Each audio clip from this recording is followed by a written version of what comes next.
la Chloe, del primer del batxillerat A, i avui vinc a fer una entrevista a un dels treballadors de Taifi.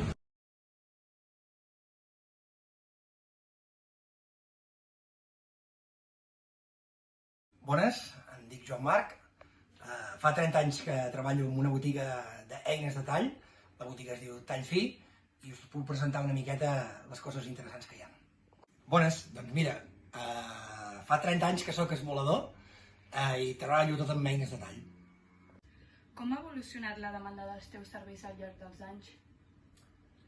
Com ha evolucionat? Ha canviat una miqueta el tipus de ganivet. Abans hi havia ganivets de més bona qualitat, ara ja la globalització ha canviat una miqueta tot i no sempre són tan bons, però també n'hi ha de bons. Així que ha evolucionat més les màquines que una altra cosa. Ja. Doncs les eines que faig servir més, normalment, que m'aporten per esmolar, són ganivets i tisores. Tipus modista, tipus cuina, tipus de ganivets d'escorxador, ganivets de cuiner, cosetes així. Bueno, un dels problemes que tenim és que moltes vegades hi ha gent que no vol esmolar els ganivets, perquè si el ganivet és molt econòmic o l'acer no és prou bo, doncs val igual esmolar-lo que comprar-ne un de nou, de dolent. Si comprem un de bo ja no passa això. Quins són els aspectes més gratificants de la teva feina com a afilador? Hombre, és interessant quan t'aporten eines molt bones.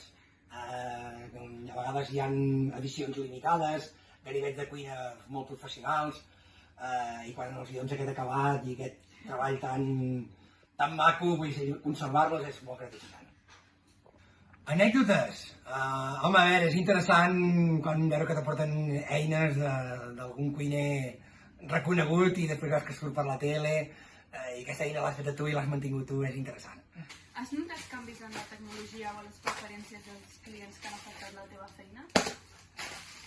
S'ha notat una miqueta, sobretot per el tema d'internet, la gent busca i ve gent de pobles, restaurants, que els clients no tenien, doncs a vegades busquen i t'ho porten. D'una persona que es mola bé els ganivets a una que no en sap tant, sobretot el que fas és que treballes més bé, treballes més fi, tardes menys temps, fas menys errades, i això és la diferència entre un bon esmolador i un que no tant. A mode de curiositat us ensenyaré un ganivet que és molt i molt bo, és un ganivet japonès i està fet amb acer de damasc. L'acer de damasc, com podeu veure, són totes aquestes capes. Són diferents tipus d'acer fins a arribar a un acer que és molt dur i talla molt.